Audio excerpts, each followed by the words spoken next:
we're celebrating new music with KOKANE, talking about the pioneering days of West Coast hip hop.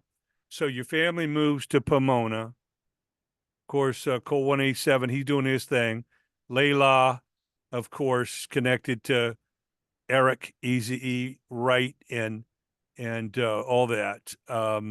Talk about how, going from hanging out on the streets, everybody in school kind of had their little cliques, and some of them were up to no good.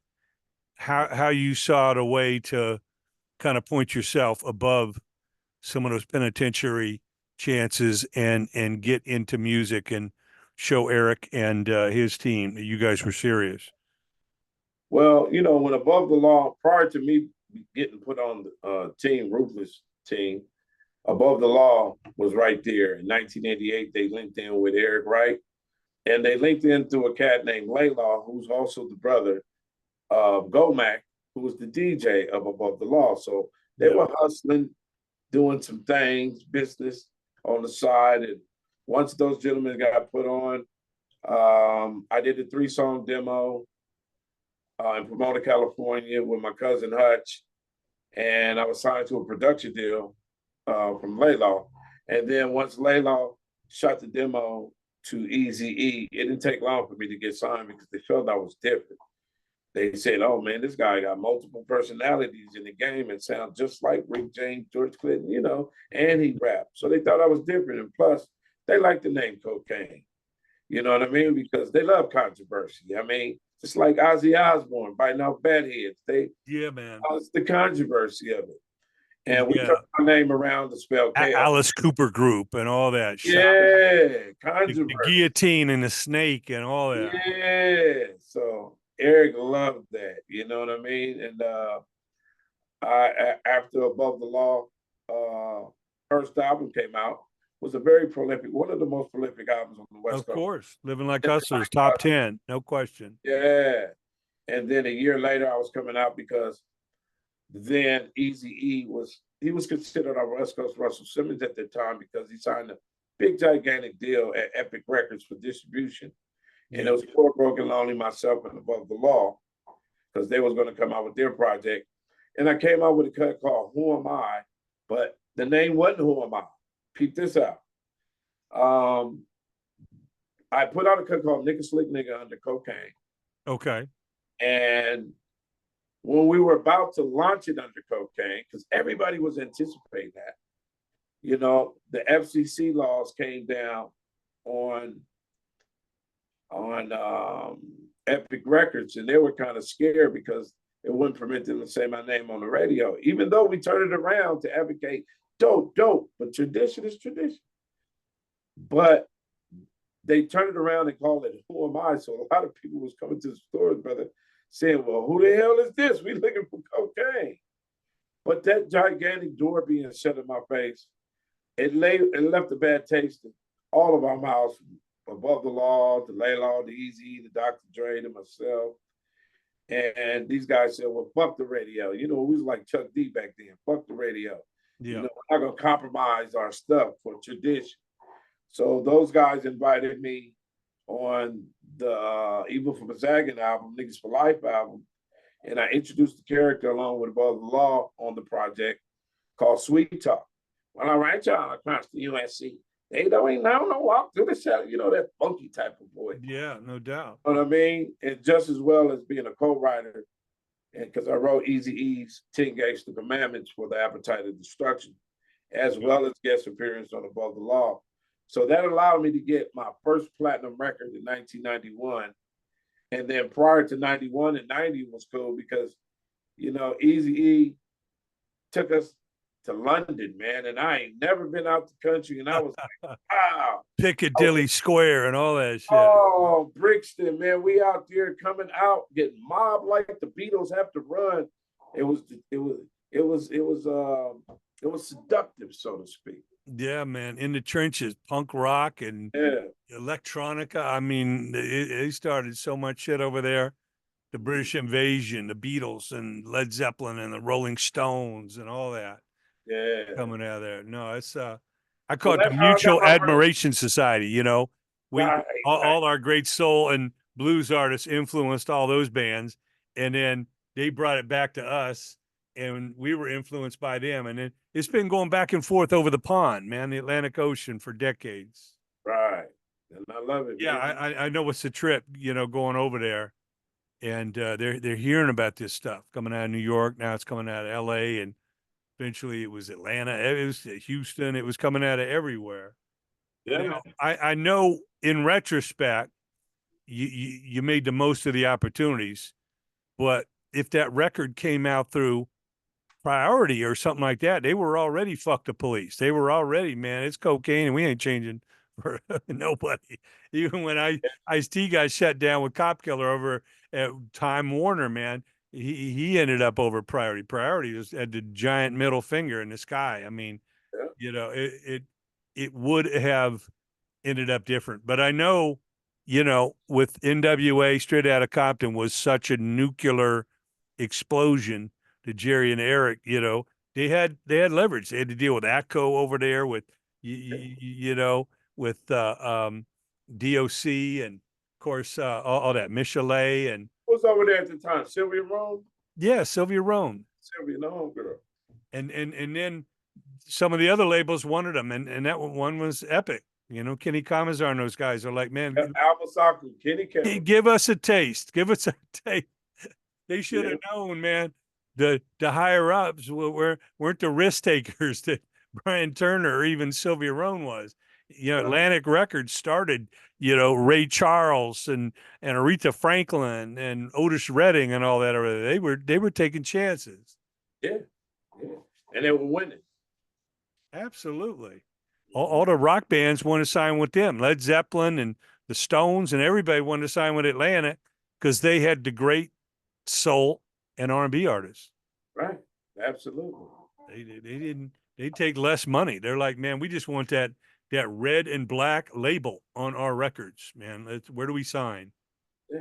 And plus it's with anything that hits your soul, brother, it doesn't matter what skin tone you is. Oh no. It's just in your soul. Doesn't matter your zip code, your area code, your age. Yeah, man. Yeah, man. No, it transcends all of that. And that's why I think it's important. And Kool and the Gang just got in the Rock and Roll Hall of Fame. I think Oh, wow. hell yeah. I think it's time they did so right. yeah, man. I think it's so important that we give these folks their flowers while they're still with us. Right. I inducted and honored Little Richard on something a couple months before he died. We honored, Chuck Berry, but he had just passed away a couple months earlier. I'm just hearing Little Richard's voice on the phone when we called him up, let him know we were inducting him. Was a thrill of a lifetime, man. Richard Perryman, the architect of rock and roll, man. Yeah. And he never, I mean, he influenced Michael Jackson, Prince, everybody, and he always felt like he never got his due because back then record deals were shit. We thought they were bad in the '80s, man. They were getting a fraction of a penny and a ham sandwich back then. Yeah. I heard plenty of stories too. Oh my God. But talk about that feeling, obviously the West Coast with Priority and NWA and Eazy's first record, Easy Does It, was taken off, and now Living Like Hustlers. And now you got DJ Quick on Profile, and you got all this other stuff brewing. What are your best memories of that time? Because I know you're starting to go to those events, New Music Seminar, and Jack the Rapper, and the BRE, and all this stuff was buzzing. Of course, Luke Skywalker had his label with some Riverside dudes, going down to Miami, starting that up, 2 Live Crew. Yeah. What was that like? It was incredible. It was, in that era, on some rock star shit, to tell you the truth. The jukebox was cracking. Yeah. All those things. It was an explosion, man. When the 90s came, it was an explosion. It was an era. Yo MTV Raps, and you had Double XL and Source and Rap Pages and Rap Sheet. I mean, it was everywhere. Wasn't nothing like it, man. It was the 90s definitely dominated That was a dominating decade, put it like that. You Yeah. know, that was kind of like the last of the era of, going to your Tower Records and wasn't nothing like going to mom and pop stores, getting records and Oh beating man. back up. And then once the 2000s came and started to dissipate, once Napster and all that stuff came through and the Yeah. internet streaming. Yeah. Those mom and pop stores were like the the dealers in their neighborhood. Everybody came to get the Yeah, dope shit. yeah, What's new, man? Every week something else was new. And of yeah. course, And it was exciting, man. yeah, Those you talked about record Abbey stores. Road and West Coast Oh, Record boy. Distributors and CRD and Music Yeah, Millennium. All these one stops were supplying, Suncoast, all these one stops. You could just go in there and buy it wholesale and have your little storefront. yeah. And it was tangible. See, you can't put an autograph on a digital copy. You never will be able to. And I remember a good buddy of mine, Violet Brown. Of course. It wasn't nothing like, Shout out to Violet. shout out to Violet Brown. It wasn't nothing like you said, going in with her to Abbey Road, meeting, the retailers and sitting down and having coffee, brunch, or dinner even sometimes. It was an exchange of energy that wasn't, like any other, man. And Yeah. I'd say 90s was so much of incredible decade is because that was the last decade prior to the internet explosion. Yeah, it was that sweet spot, man. You had the Yeah, 70s with all that great, funk and soul, and 80s you had the advent of BET and MTV and all that, and everything was growing, but yeah, the 90s just exploded. I mean, oh man, it was beautiful. Uptown Records and Def Yeah. Jam Records and yeah, all the labels, man. Just they were like sports teams, man. They had their roster of heavy hitters. The No Limit, Cash Money, Oh shit. all these big labels just started sprouting up where people were actually making money. See, in the 90s, yeah, you had your, messed up situations, but the 70s and 80s, all our ancestors, all our funk fathers or forefathers, they paved the way for us. You know what I mean? So, in the 90s, a lot more people economically were profiting off certain situations. And now it's just total fuckery, not to shit on any streaming platform, but to be able to get 0.05 on the penny or whatever it is, it's less than it's rate Yeah. added to entry. You could make more off, slanging 1,000 copies out of your trunk than having 1 billion streams. And that's what's important because I started my company with my wife and my children Yeah. 17 years ago. Mm. And we call it Buddy Boy Entertainment because I used it after my middle name, Buddy. But I left the E in there in memory of my boy, EAZY-E, Big Sure. Bro. I learned a lot from him. So it's Buddy Boy Entertainment. And we just been building up our metadata base with people. You know what I mean? Because Yeah. people are the most important thing to sell. It's the most valuable commodity there is. Absolutely. So Even a small team of the right people is better than a massive list of people that don't care. yeah. So we built up, brother, let's just say a substantial amount of people. Yeah. To where when we sell direct marketing, it's better for us. You know what I mean? Because I do play the devil's advocate and put out certain records. Like I got a record with Ice Cube coming out soon. I'll put that on the social platform. But to draw in and build up the website is because the power of direct marketing is everything. It's no middleman. And like this particular project, brother, we put out. Sure. Talk all day, but oh yeah. This is called The Funkin' Adventures of Dr. KOKANE. It comes in a collector box. It's G1, G2, and G3. And peep this out. These are so different, but we wanted to go back to the 70s, 80s nostalgia with the cassette tapes back again. But the difference is mixed in with the future, it's a USB. There you go. You see what I'm saying? Because we want to grab that spirit again. And also, this is actually a 3.5 double album. Not double album, but 3 albums. Triple. Right here. So you can see how thick it is and yeah, different things like that. And you know, we scanned over a lot. You know what I mean? We sold a lot of these already.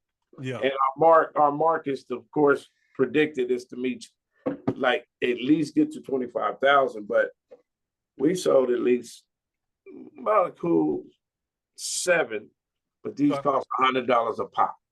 That's right. So now versus a billion streams, you only get 40,000. You sell like 7,000 of these at $100 a pop, do the math. So it's a no-brainer. Now we get a chance to not only control the autonomy, but economically be in control, because a lot of people are spending their hard-earned money for streaming companies to get things off ads and not even breaking even, man. And it had to get to a point to where, rightfully so, the artists that got duped for so many years to where we have a good chance, now a chance for upcoming artists to simply not only get their music out there, but actually make some things happen economically. So our company is called Buddy Boy Entertainment, and you can actually get that project at my website at www.buddyboymusic.com. It's www.BUDE as in Eric, BOY, music.com. Well, no question. I mean, it's like Nipsey Hussle. He said, hey, people giving away mixtapes. My mixtape's $100. Yep. Next one's going to be a G. So, you know, I love it. I love it, man. You create the value for it. Well, yeah.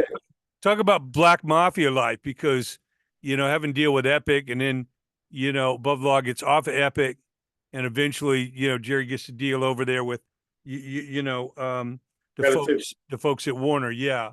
And it was a delay, man. It was a delay in getting that Black Mafia life out there. And, you know, we saw Dre and Snoop, you know, put together the Chronic. And I know you guys, Snoop came out of your camp with Hutch and everybody. Talk about the frustration and like, man, if we just would have had a clear track to the people, we're having to dodge these corporate type situations. Irving Azoff gave Jerry the slot over there because Jerry gave Irving Azoff, one of the most powerful people in the entertainment business, his first start in Hollywood. Yep. Jerry said, yeah, you can have that corner desk over there, man. Grab a phone. You're part of our agency. Right. Irving never forgot that. This guy manages Eagles, Earth, Wind, and Fire. I mean, you name it, he manages. Yeah. Jerry was an intricate part of getting this stuff everywhere. He was had one of the biggest booking agencies, you know, booking Led Zeppelin, a lot of cats. Yeah, you know? Marvin Gaye, Creedence Clearwater Revival. I mean, and that's Jerry Heller. A lot of people didn't know that, you know. So him and Eric was a perfect match. You know what I mean? Yeah. One complemented the other. You know what I mean? One had what other didn't have, and vice versa, and it worked for everybody. And you know, Jerry was able to spread it because he had those resources. So when the JJ Fad record first blew up, that kind of opened up the door for Ruthless Records. Sure. You feel me? And truth be told, it was the first gold album on Ruthless. Yeah. So like him or not, I sometimes play the devil's advocate. Yeah. And I love the way he, you know, him just being him. You can learn from Jerry Heller. He may have been old school, but that was like the norm back then. It wasn't like Jerry invented a record deal. He just was part of the industry. Yeah. It was like they were, you know. The industry's got more and more artist friendly. And let's talk about your friend Eric here.